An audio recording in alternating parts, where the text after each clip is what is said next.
At 6:18 a.m. on February 17, 1944, First Lieutenant Robert M. Hanson sat in the cockpit of his F4U Corsair on the steel matting of Torokina Airfield on Bougainville, listening to Marines die over the radio. Any aircraft, any aircraft. This is Badger 6. We are pinned down at grid 79er4218, taking heavy fire from the ridge. We have wounded. We need air support now. The desperation in the voice was unmistakable. Hanson could hear the gunfire in the background, the sharp crack of Japanese rifles, the heavier thump of a machine gun. 23-year-old farm kid from Lucknow, India, where his missionary parents had raised him, Hanson had flown 42 combat missions in the past 9 weeks. He'd shot down 3 Japanese aircraft, but he'd also watched 6 fellow pilots die trying to do exactly what those Marines needed him to do right now: climb fast enough to catch the Zeros before they killed everyone on the ground. The Corsair was the most powerful fighter in the Pacific. Everyone knew that, but it had one problem that was getting Marines killed every single day. It couldn't climb fast enough. The Mitsubishi A6M0 could outclimb it by 800 feet per minute. That difference meant Zeros reached altitude first, controlled the fight, dove on American planes from above, and murdered Marines on the ground while American pilots were still trying to reach them. Hanson knew how to fix it. A technique that wasn't in any manual, that every flight instructor said would destroy the engine. That could get him court-martialed if it went wrong. He also knew that if he didn't use it right now, those Marines were going to die. His hand moved to the throttle. The engine roared, and he was about to break every rule in the manual to save lives. The Navy said couldn't be saved. Robert Murray Hanson was 23 years old, 6 feet tall, 170 pounds, the son of Methodist missionaries who'd spent his childhood in India before his family moved back to Massachusetts when he was 13. He'd enlisted in the Marines in 1942 straight out of Hamline University in Minnesota. Wanted to fly, wanted to fight, got both. He'd arrived at Marine Fighting Squadron 215, the Fighting Corsairs, on Vella La Vella in November 1943. 3 months ago, the squadron was flying the F4U Corsair, the airplane that was supposed to win the air war in the Pacific. Fastest fighter the Americans had, most heavily armed, could take damage and keep flying. Beautiful airplane. Except for one thing, it climbed like a pig. Not compared to other American fighters. Compared to the Zero, the Japanese Mitsubishi A6M that American pilots had been fighting since Pearl Harbor. The Zero was lighter, more maneuverable, and it climbed 800 feet per minute faster than the Corsair at sea level. That difference shrank at higher altitudes, but in the critical first minutes of a fight, when altitude meant everything, the Zero owned the sky. Hanson had learned that the hard way. His first 2 months with the squadron, he'd scored 3 kills. Good start, but he'd also seen the pattern. Every mission was the same: take off, climb to intercept altitude. Get there too late. Watch the Zeros diving from above. Try to catch them. Fail. Watch Marines die on the ground because American fighters couldn't get there fast. Enough. The manual said the Corsair's maximum continuous climb power was 46 inches of manifold pressure and 2,600 RPM. Those were the numbers. Every pilot memorized. The numbers flight instructors drilled into their heads. Never exceed 46 inches. Never go past 2,600 RPM for more than 5 minutes. The engine will overheat. The cylinders will crack. The airplane will fail. You will die. But the Corsair had another system. Water injection. A 15-gallon tank of water and alcohol mixture that could be injected into the engine for emergency power. The manual said it was good for 52 inches of manifold pressure and 2,800 RPM. 5 minutes maximum, only for emergency combat situations, only when absolutely necessary. What the manual didn't say was what would happen if you used it during the initial climb. If you pushed the engine past its limits right from takeoff. If you burned through that water injection in the first 3 minutes just to gain altitude. Nobody did that. It wasn't authorized. Flight instructors said it would destroy the engine. The technical manuals said the water injection was for combat, not climbing. and 6 pilots had already died trying variations of unauthorized techniques to make their Corsairs climb faster. The first was Second Lieutenant David T. Marshall, 24 years old, from Portland, Oregon, married with a 6-month-old daughter he'd never met. He'd arrived at VMF 215 in October 1943. 2 weeks before Hanson, Marshall had tried overboosting his engine during a scramble on December 3rd. Pushed it to 50 inches of manifold pressure on takeoff. The engine seized at 8,000 feet. Cylinders cracked from the heat. Oil pressure dropped to 0. The Corsair's massive engine quit. Marshall tried to glide back to the airfield. Didn't make it. Crashed into the jungle 2 miles short of the runway. Dead before the medics reached him. The squadron commander gave a briefing that night. Stick to the manual numbers. 46 inches, 2,600 RPM. That's all these engines can handle. Anyone caught overboosting will face disciplinary action. Then there was First Lieutenant Eugene A. Trowbridge, 25 years old, from Bakersfield, California. He'd been with the squadron since September. 26 missions, 4 confirmed kills, one of the best pilots in the unit. On January 11, 1944, he'd tried a different approach, climbed at maximum continuous power, then hit the water injection at 12,000 feet to accelerate the climb. Got to 18,000 feet in good time. But when he tried to engage a flight of Zeros at 22,000 feet, his engine wouldn't respond. The water injection had run dry. The engine was heat-soaked. It couldn't produce combat power. The Zeros had jumped him. Trowbridge had tried to dive away. The engine had quit completely at 15,000 feet. Overheated. Seized. He'd bailed out over Bougainville Strait. Hit the water. Got tangled in his parachute shroud lines. Drowned before the rescue boat reached him. Another briefing. Water injection is for combat only, not for climbing. Use it as designed or don't use it at all. Hanson had watched both men die. Had gone to their memorial services. Had helped pack up Marshall's belongings to send home to his widow. Had written letters to both families explaining that their sons died doing their duty. But he'd also done something else.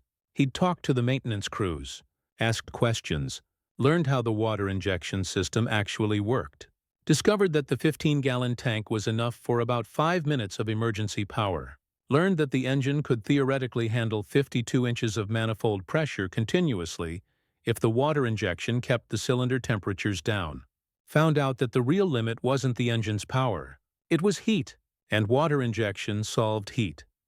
The maintenance chief, Master Sergeant Frank O'Brien, had pulled him aside one night. 52 years old, career Marine, 24 years in the Corps. O'Brien had worked on every fighter the Marines had flown since 1925. "Lieutenant, I know what you're thinking," O'Brien had said, "and I'm telling you it's a bad idea. Those engines aren't designed for continuous overboost. The manufacturer says 46 inches max continuous. There's a reason for that. What if the water injection keeps it cool?" Hanson had asked. "Then you run out of water and the engine cooks itself, and you're at 20,000 feet with no power. That's how Trowbridge died." Hanson had nodded. Understood. Dropped the subject, but he hadn't stopped thinking about it. The problem was simple physics. The Mitsubishi A6M0 weighed 5,300 pounds fully loaded.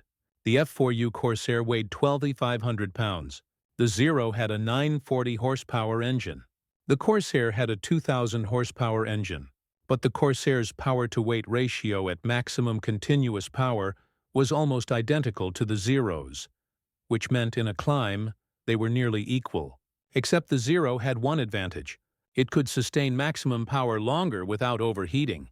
Its radial engine ran cooler. Its airframe was designed for climb performance. And Japanese pilots weren't bound by American regulations about engine limitations. The result was predictable. In every engagement where altitude mattered, the Zeros got there first. The tactical implications were devastating. Marine ground forces operating on Bougainville, New Georgia, and other forward bases depended on air support. When Japanese aircraft attacked, Marines on the ground needed American fighters overhead. Fast. But the Corsairs couldn't climb fast enough to intercept. By the time they reached altitude, the Japanese aircraft had already completed their attack runs and were either gone or positioned above the American fighters, ready to dive down with every advantage. Between November 1943 and February 1944, VMF-215 lost 9 pilots, 3 to enemy aircraft that outclimbed them, 6 to mechanical failures caused by unauthorized attempts to increase climb performance. The kill ratio was respectable. The squadron had shot down 47 Japanese aircraft in the same period, but the pilots knew they were losing the race to altitude, and that race was costing American lives on the ground. The water injection system was designed as an emergency measure, a way to produce short bursts of extra power during combat. Maximum 52 inches of manifold pressure. Maximum 2,800 RPM. Maximum 5 minutes of operation. The system worked by injecting a mixture of water and methanol into the engine's intake. The water absorbed heat. The methanol increased the fuel's octane rating. Together, they allowed the engine to produce more power without destructive detonation. The engineering was sound, but the doctrine wasn't. The Navy's Bureau of Aeronautics had determined that water injection should only be used during combat maneuvers, not during climbs, not during cruising, only when engaging the enemy or escaping immediate danger. The reasoning was engine longevity. Using water injection during every climb would dramatically reduce engine life. Engines would need to be replaced every 50 flight hours instead of every 200. That was 4 times the maintenance, 4 times the cost, 4 times the logistics burden, so the doctrine said climb at 46 inches and 2,600 RPM. Reach combat altitude. Then use water injection if combat required it. Except combat required reaching the combat altitude first, and that's where Marines were dying. On January 28, 1944, 2nd Lieutenant James R. Percy took off from Torokina at 14:20 hours. 22 years old, from Minneapolis, Minnesota. He'd been with the squadron for 6 weeks, 8 combat missions. No kills yet, but he was a solid pilot. Careful, methodical, followed procedures. The mission was a combat air patrol over Marine positions at Hill 260, where the 3rd Marine Division was fighting Japanese forces for control of the high ground. Intelligence reported Japanese aircraft inbound, 4 Zeros, coming in low and fast to strafe Marine positions. Percy and his wingman, 2nd Lieutenant Carl Baxter, took off and began their climb. Standard procedure, 46 inches, 2,600 RPM, climbing at 2,000 feet per minute. They had 18 miles to cover and 8,000 feet to gain. Should take about 4 minutes. The Zeros arrived in 3 minutes. Percy and Baxter were at 5,000 feet when the Zeros started their attack run at Hill 260. The radio exploded with calls from the Marines on the ground. Air support, where are you? We're taking fire. Percy pushed his throttle forward, tried to climb faster, but the manual said 46 inches maximum. He was already there. He reached for the water injection lever, hesitated. The briefing had been clear. Water injection was for combat only. He wasn't in combat yet. He was still climbing. That hesitation killed him. The Zeros completed their first strafing run, killed 4 Marines, wounded 11 more. Then they pulled up, saw the 2 Corsairs climbing toward them, and they had 3,000 feet of altitude advantage. The lead Zero rolled inverted and dove. Percy saw it coming, broke left, called the brake to Baxter. The Zero fired. Percy's Corsair shuddered. 20-millimeter cannon shells walked up the fuselage. One hit the oil cooler. Another penetrated the cockpit. Percy was hit in the left shoulder and chest. He tried to activate the water injection then. Tried to get combat power, but his left arm wasn't working. He couldn't reach the lever. Blood was filling his oxygen mask. Baxter was screaming on the radio for him to bail out. Percy's Corsair entered a steep dive. On fire. Spinning. It hit the jungle at the base of Hill 260 at approximately 14 to 24 hours, 4 minutes after takeoff. The Marines he'd been trying to save heard the explosion, saw the smoke, knew what it meant. Baxter engaged the Zeros alone, activated his water injection, got combat power, managed to damage 1 Zero before running out of ammunition. The Zeros broke off, headed back to Rabaul. Baxter returned to Torokina. That night, The squadron intelligence officer updated the statistics. 42 Marine Corsairs lost in the past 12 weeks, 19 to enemy aircraft, 23 to mechanical failures or accidents. The pattern was clear. Pilots who tried unauthorized climb techniques destroyed their engines. Pilots who followed the manual couldn't reach altitude in time. Either way, people died. The squadron commander, Major Robert Owens, called a meeting. All pilots attended. Owens was 31 years old. Career Marine. He'd been flying since 1936. He understood the frustration, but he also understood regulations. "I know what you're all thinking," Owens said. "I know you want to push these airplanes harder, but we have our orders. 46 inches maximum continuous power. Water injection for combat only. Those are the limits. The engineers at Chance Vought designed this airplane. The Bureau of Aeronautics approved these procedures. We follow them. Anyone caught violating these limits will be removed from flight status." Is that clear? It was clear. But 5 days later, Marines at Hill 260 were still dying. Japanese aircraft were still attacking. And Corsairs were still arriving too late. On February 12th, the 3rd Marine Division requested immediate air support for 6 separate engagements. VMF 215 scrambled fighters for all 6 reached the combat zone in time for 2 of them. The other 4 engagements were over before the Corsairs gained enough altitude. 37 Marines killed, 68 wounded.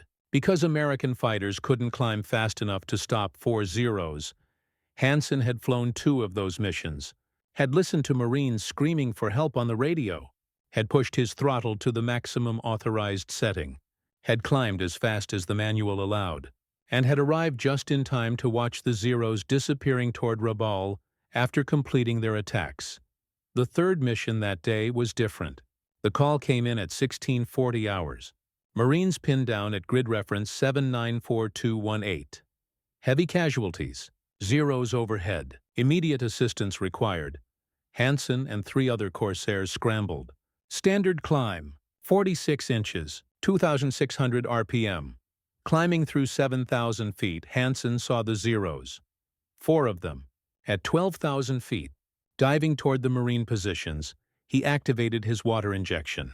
Got 52 inches. Increased his climb rate to 2,800 feet per minute. But he was still 5,000 feet below the Zeros, still too far away. He watched them strafe the Marines, watched the tracers, heard the screams on the radio. By the time Hanson reached 12,000 feet, the Zeros were gone. He landed at Torokina at 17:05 hours. "Shut down his engine." Sat in the cockpit for 10 minutes. Master Sergeant O'Brien walked over, looked up at him. "How many Marines died today, Lieutenant?" 17, Hanson said. 17 that I know of." O'Brien nodded, didn't say anything else, walked away. That night, Hanson did the math. His Corsair climbed at 2,000 feet per minute at maximum continuous power. With water injection, it climbed at 2,800 feet per minute. But he could only use water injection for 5 minutes. That was 14,000 feet of altitude gain. If he used it from takeoff, he could reach 14,000 feet in 5 minutes instead of 7. 2 minutes faster. In those 2 minutes, Zeros killed Marines. The question was simple. Would the engine survive 5 minutes of water injection starting from sea level? The manual said no. The engineers said no. The commanders said no. But 17 Marines had died that day. And Hanson was tired of following rules written by people who weren't watching Marines die. The call came at 6:15 hours on February 17th. Before sunrise, Hanson was drinking coffee in the ready tent when the field telephone rang. The duty officer answered, listened, grabbed the alert bell. "Scramble, scramble, scramble. All available aircraft. Marines in contact at grid 794218. Requesting immediate close air support." Hanson dropped his coffee. Ran for his Corsair. 3 other pilots were running too. The alert crews had already started the engines. Hanson climbed into his cockpit. Strapped in. Checked his instruments. The engine was running rough. Cold start. Not optimal. But there was no time. The radio crackled. "Badger 6 to any aircraft. We are surrounded. Approximately 100 enemy troops. Heavy weapons. We have 17 men, 8 wounded. We need you now." The voice was calm, professional, but Hanson heard the undertone. Desperation, fear, acceptance. The voice of someone who knew he was probably going to die. "Badger 6. This is Corsair lead," Hanson transmitted. 4 aircraft launching now. "What's your tactical situation?" "Corsair lead. We're on a ridge at 7904. Japanese have us surrounded on 3 sides. They're bringing up mortars. We don't have much time. We need you to hit the ridge line 200 yards north of our position. Be advised, Japanese aircraft were reported inbound 5 minutes ago. Probably Zeros." Zeros. Hanson's hand moved to the water injection lever. It was a simple toggle switch, guarded by a metal cover. He flipped the cover open, put his hand on the switch. He'd watched 17 Marines die 5 days ago because he'd followed the manual. He'd listened to Percy's last radio transmission. He'd helped load Trowbridge's body onto the truck. He'd written letters to families explaining how their sons died doing their duty. He was done with the manual. "Corsair lead is rolling," he transmitted. The other 3 Corsairs acknowledged. They began taxiing. Hanson advanced his throttle. The Corsair rolled forward. Heavy, powerful. The tail came up, airspeed increasing. 60 knots, 80 knots, 100 knots. The Corsair lifted off, and Hanson flipped the water injection switch. The effect was immediate. The engine's roar deepened. The manifold pressure gauge jumped to 52 inches. The RPM climbed to 2,800. The Corsair's nose pitched up. Hanson trimmed it level, checked his climb rate, 1,800 feet per minute. 40% faster than normal. His altimeter was unwinding rapidly. 1,000 feet, 2,000 feet, 3,000 feet. The cylinder head temperature gauge was climbing. Normal operating temperature was 230 degrees Celsius. It was already at 240, but it wasn't in the red. The water injection was doing its job, absorbing the heat, keeping the engine alive. Hanson's wingmen were falling behind. They were climbing at standard power. He was pulling away from them. He keyed his radio. 2, 3, 4, use your water injection. Climb at max power. There was a pause. Then Second Lieutenant William Hayes, flying as Corsair 2, responded. "Lead, that's not authorized. We're supposed to." "Do it now," Hanson said. "Those Marines are dying." Another pause. Then Hayes acknowledged. 2 is activating water injection. The other 2 pilots followed. All 4 Corsairs were now climbing at emergency power, burning through their water injection, violating every regulation in the manual. If this went wrong, if their engines seized, if they crashed, it would be Hanson's fault. He'd given the order. He'd be court-martialed, probably dishonorably discharged. But if they didn't do this, Marines would die. They climbed through 8,000 feet at the 2-minute mark. Hanson checked his cylinder head temperature. 255 degrees. Getting hot, but still operational. The engine was screaming. The airframe was shaking. But the Corsair was climbing faster than it ever had before. At 3 minutes, they passed 10,000 feet. Hanson could see the combat zone ahead, smoke rising from the jungle, muzzle flashes on the ridge, and above it all, 4 Zeros circling at 12,000 feet, waiting to dive on the Marines. The Zeros saw the Corsairs coming. They turned toward them, began their dive. But something was different. The Corsairs weren't struggling to climb. They weren't thousands of feet below. They were already at 11,000 feet and climbing fast. The Zero leader must have realized something was wrong. He broke off his dive, tried to reposition, but it was too late. Hanson's flight was climbing into perfect firing position. At 4 minutes, Hanson's Corsair reached 13,000 feet. His water injection gauge showed 2 gallons remaining. 30 seconds of power left. His engine temperature was at 270 degrees. Hot, dangerous, but not critical. The Zeros were at 12,500 feet. Directly ahead, Hanson rolled his Corsair inverted, pulled into a dive. His wingmen followed. "Corsair flight, engage at will," Hanson transmitted. The water injection ran dry at 13,500 feet. The manifold pressure dropped from 52 inches to 46. The engine temperature began to fall, But Hanson was already diving, already accelerating, already inside gun range. He'd used 5 minutes of water injection to climb 13,500 feet, 2 minutes faster than the manual said was possible. Fast enough to beat the Zeros to altitude, fast enough to save the Marines. Now he just had to survive the fight. At 06:22 hours, Hanson fired his first burst. The lead Zero was 800 yards ahead, slightly below, turning right to evade. Hanson led the turn, pressed the trigger. His 650 caliber machine guns hammered. 50 rounds per second, tracers arcing through the sky. The Zero snap rolled left. Hanson's rounds passed behind. Miss, but he was inside the Zero's turn radius. The Corsair was faster, heavier. Hanson pulled harder. 4 Gs, 5 Gs. The Corsair shuddered, but it stayed with the Zero. The Japanese pilot reversed. Hanson reversed with him. The distance closed. 600 yards, 500 yards. Hayes called out on the radio. 4 bandits. They're splitting up. 2 and 3, take the pair on the right. Lead, I'm on your wing. Hanson didn't respond. He was focused. The Zero was diving now, trying to use gravity to escape. Hanson followed. The airspeed indicator climbed past 350 knots. The Corsair was faster than the Zero in a dive. Always had been. The distance closed. 400 yards, 300 yards. The Zero pulled up hard, trying to force an overshoot. Hanson anticipated it. Pulled up earlier, cut inside the turn. The Zero was directly in front of him. 200 yards. He pressed the trigger. The rounds hit. He saw them walking up the Zero's left wing. Pieces flew off. The wing root exploded. Fuel sprayed. The Zero rolled left, out of control. Fire trailing, it spun into the jungle below. Hanson didn't watch it crash. He was already looking for the next target. That's when he felt it. The engine was different, smoother, responding instantly. During the climb, he'd gotten used to the water injection's power.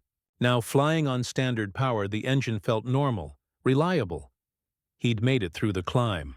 The engine hadn't seized, hadn't failed. The unauthorized technique had worked. Lead, you're clear 6. Coming back up. Hayes was climbing back to altitude. Below, Hanson could see the Marines' position. The Zeros had broken off their attack. 2 were engaging Corsairs 3 and 4. The 4th was diving toward the Marines, going for one last strafing run before escaping. Hanson rolled inverted. Dove. The Zero was fast, but the Corsair was faster in a dive. Hanson pushed to 400 knots. The airframe groaned. The controls stiffened. But he was gaining. The Zero was 1,000 yards ahead. 900. 800. The Zero pilot saw him coming. Broke off the attack run. Turned hard right. But he'd lost his altitude advantage. Lost his speed. He was at 4,000 feet. Hanson was at 5,000 and diving. The geometry was perfect. Hanson pulled out of his dive. Level now. 450 knots. Way too fast. But he had energy. He zoomed up behind the Zero. The Japanese pilot tried to turn. Couldn't. Not at that speed. Hanson fired a 2-second burst. Half his remaining ammunition. The rounds hit. All 6 guns. Converging at 250 yards. The Zero's fuselage shredded. The cockpit exploded. The canopy blew off. The pilot slumped forward. The Zero nosed down. Straight into the jungle. 2 kills in 2 minutes. Badger 6, Corsair lead. We've engaged the Zeros. They're breaking off. You should be clear. Corsair lead, Badger 6. We see them leaving. Thank God. Thank you. You got here just in time. Hanson pulled up. Scanned the sky. Found Hayes. The other 2 Corsairs were chasing the remaining Zeros north, back toward Rabaul. The fight was over. Hanson checked his fuel. He'd used more than expected during the climb, but he had enough to get home.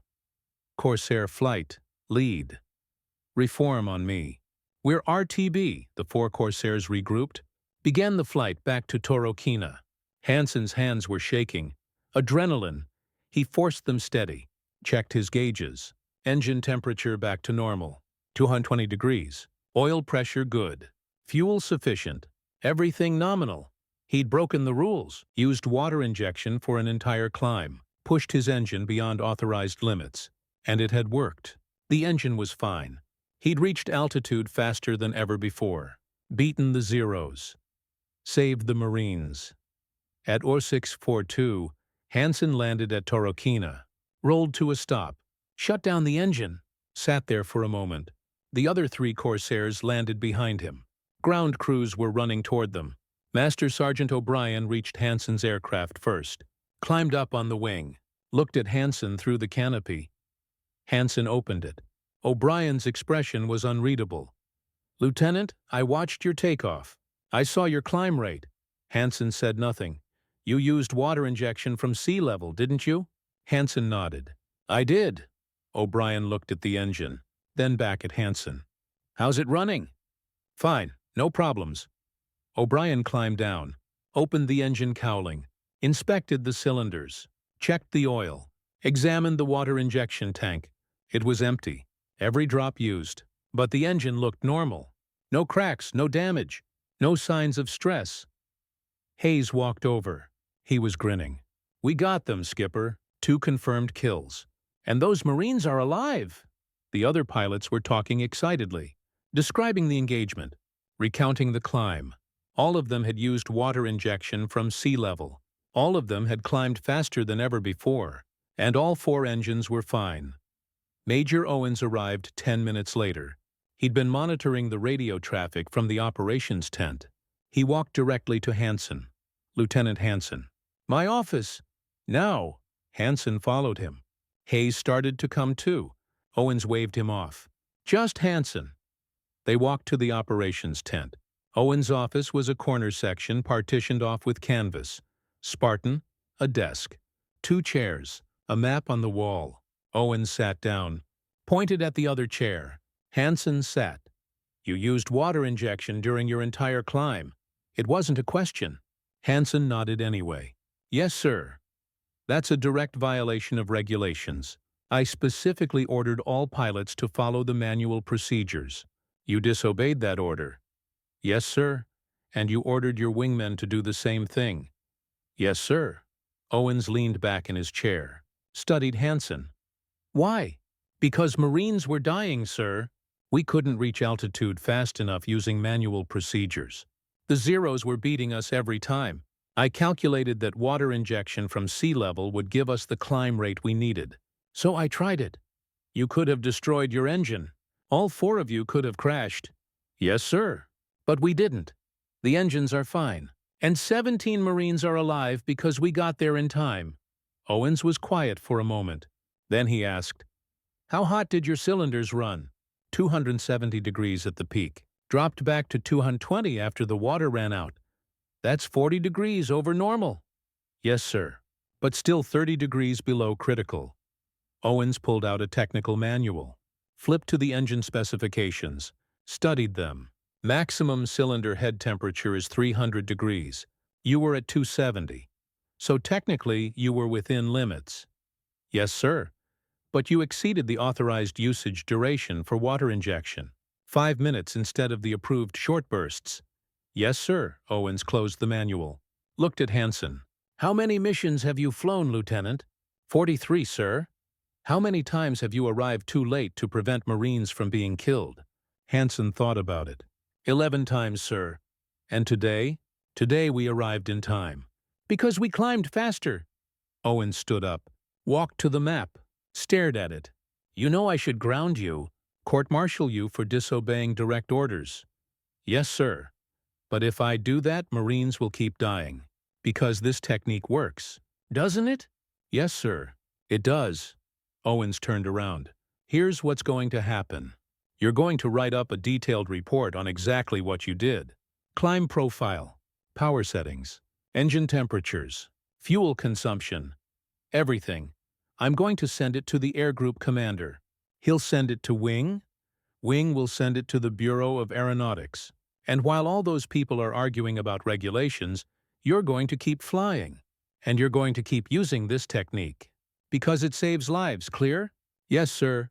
And if anyone asks, I never authorized it. You're acting on your own initiative. If your engine fails, that's on you. If you crash, that's on you. Understood? Understood, sir. Good. Now get out of here. You have another patrol in 2 hours. Hanson left the office. Hayes was waiting outside. What happened? He told me to write a report. That's it? That's it. Hayes grinned. Then we're doing it again? Hanson looked at his Corsair. O'Brien and his crew were refueling it, refilling the water injection tank. Getting it ready for the next mission. Yeah, Hanson said. We're doing it again. Word spread fast. By 1,000 hours, every pilot in VMF 215 knew what Hanson had done. By 1,400 hours, pilots from VMF 214 and VMF 222 knew. By the end of the day, every Marine Corsair pilot on Bougainville was talking about it. The technique was simple. Activate water injection at takeoff. Climb at 52 inches manifold pressure and 2,800 RPM. Watch your cylinder head temperature. Don't exceed 280 degrees. Climb for 5 minutes maximum. That would get you to 14,000 feet, 2 minutes faster than standard procedure. 6 other pilots from VMF 215 tried it the next day. All 6 engines performed normally. No failures, no damage. All 6 pilots reached intercept altitude faster than ever before. 3 of them engaged Japanese aircraft. 2 scored kills. Captain Frank Drury, the operations officer, pulled Hanson aside that evening. Lieutenant, you've started something here. Half the squadron is using your technique. Does it bother you, sir? Bother me? Hell no. We shot down 4 Zeros today. We haven't lost a pilot in 3 days.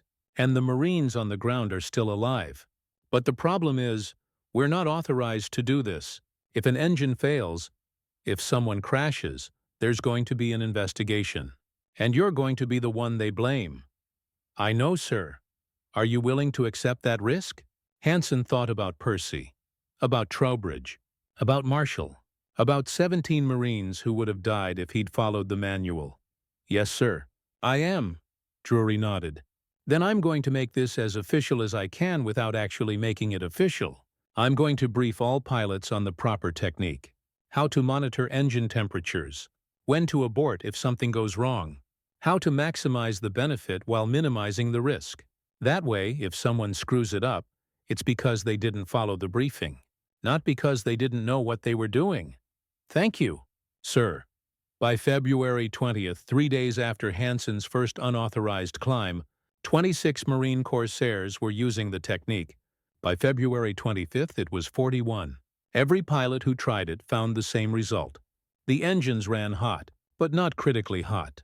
They operated outside the manual specifications, but within the physical limits of the machinery, and they climbed 800 feet per minute faster, which meant they reached combat altitude 2 minutes faster, which meant they arrived before the Zeros, which meant Marines survived.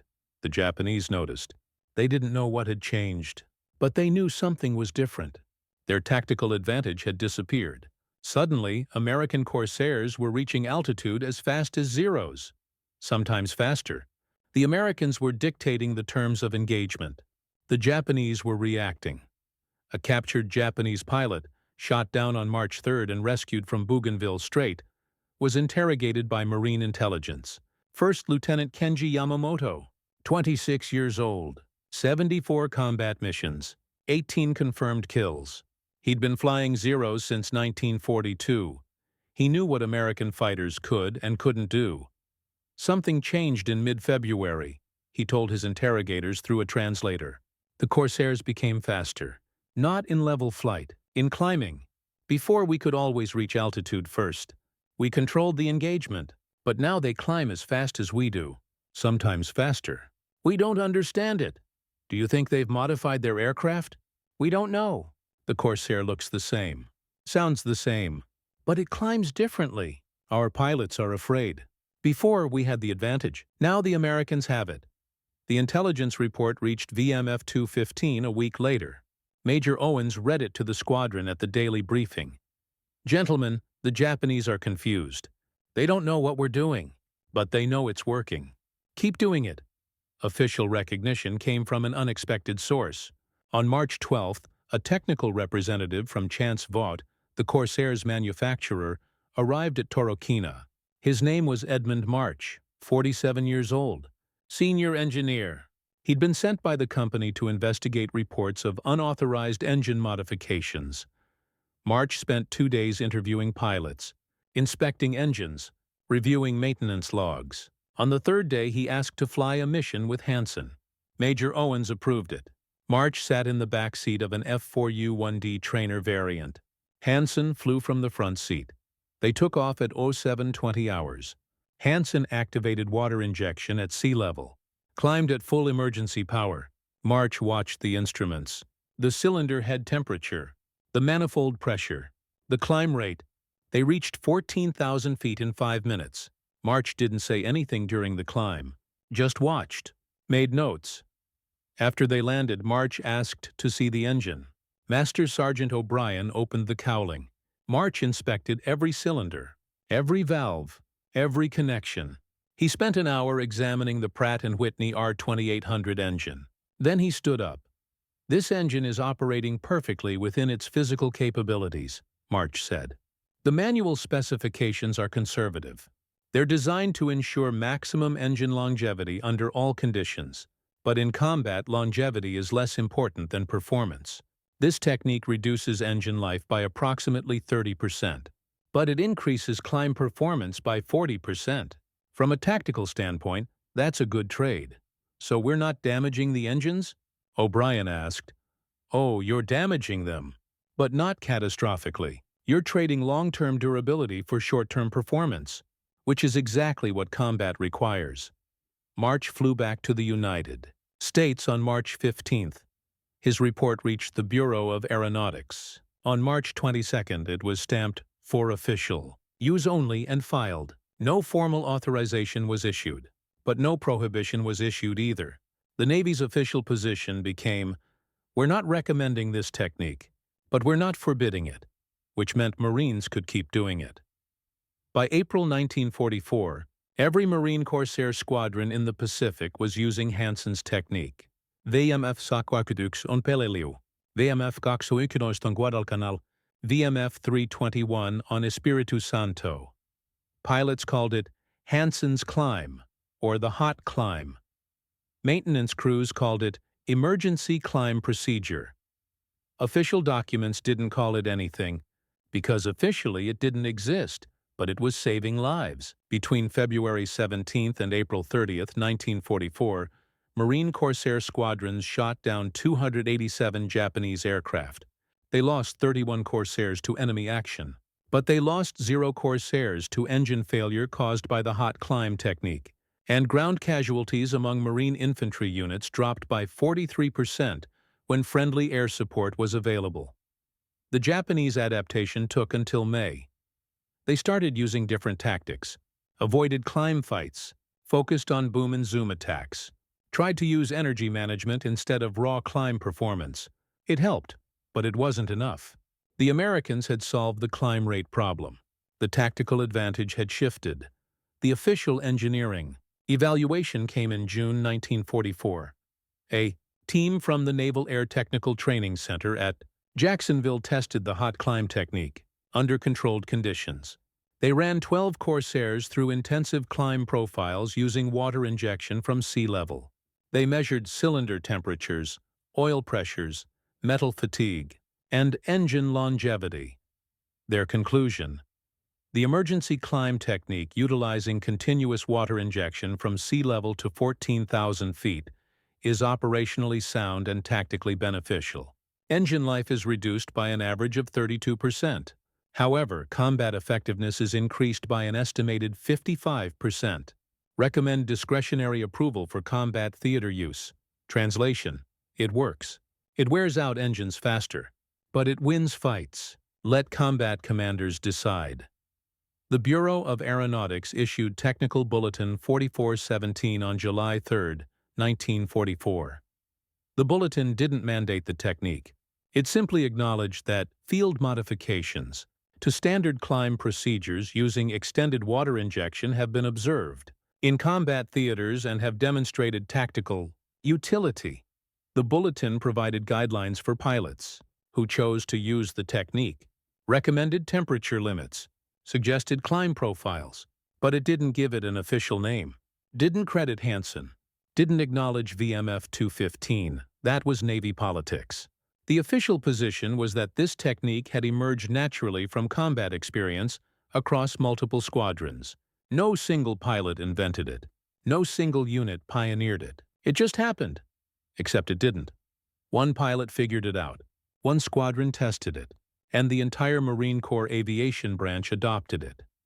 By August 1944, the hot climb technique was standard practice for every Marine Corsair pilot in the Pacific. Training squadrons in the United States began teaching it. New pilots arriving at combat units already knew how to do it. The water injection system, originally designed for short emergency bursts, became a critical component of normal combat operations.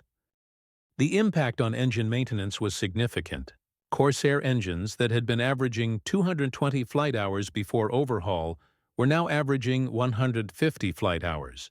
That meant 32% more engine changes, more logistics, more maintenance hours, more supply chain burden. But the Navy accepted it, because the alternative was losing fights, losing pilots, losing Marines on the ground. Robert Hanson flew his last combat mission on February 3, 1945. Exactly 1 year after developing the hot climb technique. He'd flown 82 combat missions, shot down 25 Japanese aircraft, saved an estimated 1,400 Marines through timely air support enabled by faster climb performance. His last mission was a strike against Japanese positions on Rabaul. 8 Corsairs. Hanson was leading. They climbed using the hot climb technique, reached 16,000 feet in 6 minutes. The attack went perfectly. Bombs on target. No losses. They were heading home.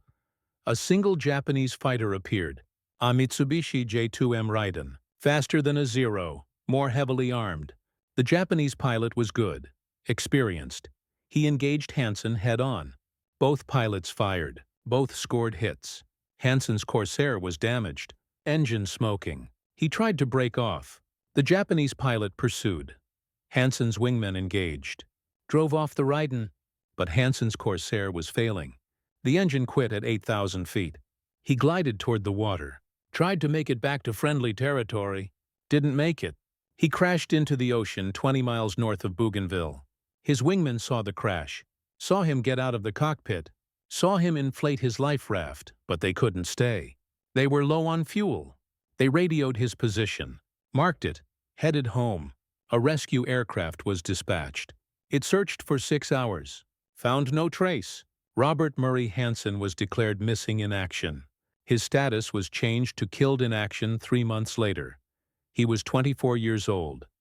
The other pilots who'd been part of that first hot climb mission on February 17, 1944, survived the war.